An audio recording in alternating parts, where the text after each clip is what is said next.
of a different video. I want to talk about a few of my favorite developers here. And so, like, for those who don't know, I'm a game developer myself. I have a project that I'm working on, and last year I was given a wonderful opportunity to work on this game that I cannot talk about, but it's pretty awesome, by Inverse Outlier. I really appreciate um uh Zach giving me an opportunity.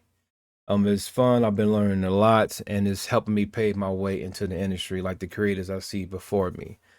So I just want to talk about how, like, though I'm constantly learning how to continue to do dev work and everything, I always take breaks, or during my downtime, I always listen to different creators that inspired me, and namely two of them, Hideo Kojima, and I always call him Master, Masahiro Sakurai. Masahiro Sakurai is the founder of Sora, and he works on Smash Brothers, and he created Kirby back in the day.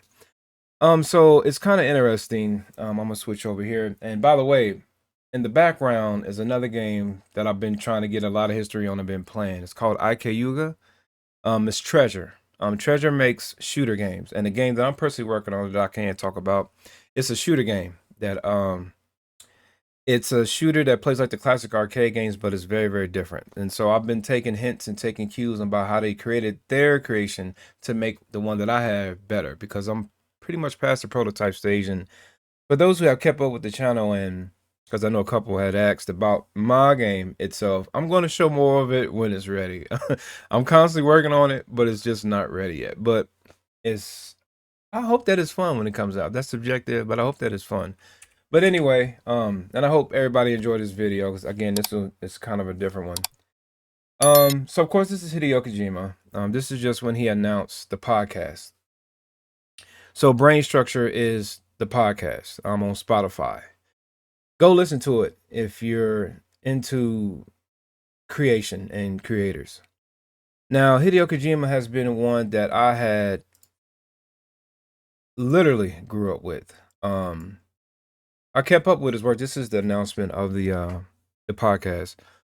But his first game that I ever had, but didn't know it was him, right?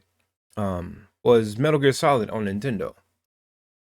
I remember playing it and was shooting and all that, but I had other games like Jacko and other games that was funner than that, Russian Attack.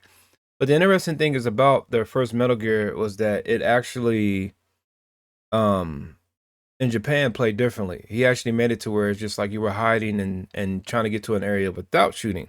When it came to America, they put shooting in it. But regardless, the game wasn't all that good. And of course, we know about Metal Gear on the PlayStation and Metal Gear 1, 2, 3, 4, and 5. And then he split off from that and he created his own production studio called Kojima Productions. And you can see the shirt right there. I actually had one. It's pretty. I don't have the shiny one, what he got. But I got another one. It's pretty dope. But so yeah, I remember playing Metal Gear back on the PlayStation. It was just real inspiring to me. Probably shouldn't have been playing it at my age, but games back in the day are not like how they are now, man. So yeah, that's that. But it had a lot of different themes in it. It was different, it was more mature, it wasn't about shooting and everything. It was about hiding, and it also offered some new tech and some new ways of playing the game and some new ways of programming the game back in his day, back on the PlayStation. And then we know about 2 and so on and so on and so on. But the interesting thing about the Brain Structure podcast is that he gets certain people on that he's probably going to do projects with later on in the future and talks to them. So like one of the ones he had put on the show was Jordan Peele, the guy who directed Nope. And it's interesting to hear how he came up with that. And he has his own production studio, but he actually liked it, the character Fortune from Metal Gear Solid 2. Really interesting. And what happens is that you want to get off of that podcast and go find out some information on him, because it's all encouraging to help a developer get to where he's trying to get to. That's why I personally listen to it. But then he listens to one with the guy behind Ghost in the Shell. And the guy who made Ghost in the Shell actually played Death Stranding, but didn't even beat it. Like, he has no interest in trying to beat the game per se or talking to people, and he'll watch the story online. But he's an older guy. It's pretty cool. Which kind of brings me to the point, because I'm listening to the podcast and I'm just like, why is this so big? Why is it so popular to me? Beyond Hideo Kojima's popularity. Yeah, I had to make a little edit there. So, but like I was saying, beyond his popularity, it's all his regimen as far as a creator. And right now, what you're looking at is another one called Death Stranding 2. But he's getting old, man. Like he was talking about his life and how old he is with the designer from Ghost in the Shell. He's actually old. He's like 67. A 60 going into his 60s, I think. I don't want to put no exact age out there, but he's definitely 60s. And it's cool because like, you don't really get a lot of that from some of the older designers. Like not to this degree, and to me. I mean, I've listened to some heavy hard hitting documentaries and stuff like that, but I don't know, it just seems kind of fresh for him. And I don't know, maybe it's because he just got his own development team and stuff and everything, and all that has been like 3 years. And even that is pretty awesome because it's a lesson to me like, hey, I mean, look how long he's been making games and he just now got his own. It might take me that long to do that as well. You just never know unless you make it hit like Silk Song and, oh, because that game really blew up. I'm just started playing the first one myself, but sometimes that happens. But it's really cool to get like lessons and to hear all this um development from a director like him and his well, one of his partners. I don't know his life like that, but Yoji Shinkawa. I always liked the Yoji Shinkawa's art. He always made me want to draw, and his creation with Zone of Vendors. He actually designed those robots, if I'm not getting the history right. He designed those robots from Zone of Vendors, and Zone of Vendors is one of my absolute favorite games. I need to do a playthrough of that on this channel. Might do it on PlayStation or PC. I was really happy when the PC version came out. It just runs so fluid. It's just eats up the game. It's like the way it was meant to be played way back on the PlayStation 2. But yeah. And so before I talk about Masuro, I always want to call him Master Sakurai. Definitely go back and listen to Brain Structure, and you'll get a lot of deeper history on how he thinks about his games and stuff. And everybody hears his books and movies, but on that podcast, he goes a little bit deeper into it. And you might not be into everything. You might not understand or want to hear everything, but if you are a creator and designer, it's good because you can add his worth ethic into yours. Master Sakurai now. I should let the rest of this video rock. I actually posted a video on this. You can check it out on this channel as well. But I wanted to talk about Mashiro too. Now, his channel is directly about game development. Like it is a gold mine for any new game developer, for any developer now.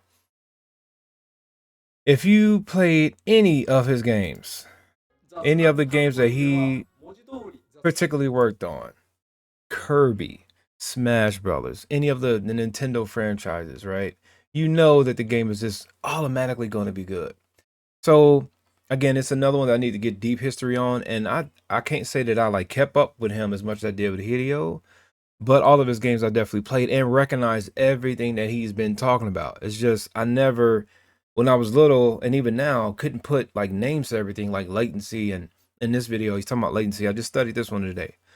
Effects, sound effects, making things pop out. Man, it's so much that he talks about. um, yeah, it's just all these things that I recognized when I was little that he's given to us now, and he's in the same situation. I don't know how old he is, and first and foremost, no disrespect to any of them. I hope that they keep creating until they can't no more. But he's another one that has given us a plethora of wealth. As far as a plethora of wealth, as far as game development and game design. Like this is it's really deep. Like it's definitely a must to watch. It can help you out with the game that you're currently developing. and anything else in the future. You can learn a lot of lessons from, say you already made something, like, man, I should have done this like that. I didn't know that's what that was. These videos is going to help you figure that out. Like, oh man, that's what that was, and that's what we should have did, you know, especially if you have a team. So, you know, he's another one that's just really, really cool, you know, and he talks about a lot of his design decisions back in the day and how some of them was actually glitches, like in Kirby, which is really interesting because my two kids that I have, they play Kirby. They play Kirby religiously. It's like their favorite character, you know, and Kirby wasn't mine. My favorite character first off was Mega Man. I really loved Mega Man, and not Mega Man X. That's when I really like I identified with look, I love this character. um for me. But I always played Kirby Superstar. I had it on Super Nintendo and everything, and it's just cool to see all those tricks and tips from when I was little um with playing games like being told now. So it's just something that's like really cool about that in this time period. For me, all this stuff was coming at a perfect time. And I think anybody who's into game development, who's serious about game development anyway, should go back and watch these videos. Um, I say Hideo Kojima for his works. You can play his games; they're all pretty good if you're into those games. Even Death Stranding, it took a little minute, but the game is good, and for what it did and what it is. But it is as far as Hideo, his work ethic and everything that he's been through, his knowledge. But Master Sakurai, I say for his games, man. They make good games, dude. Like straight up. Everything that he has touched is good.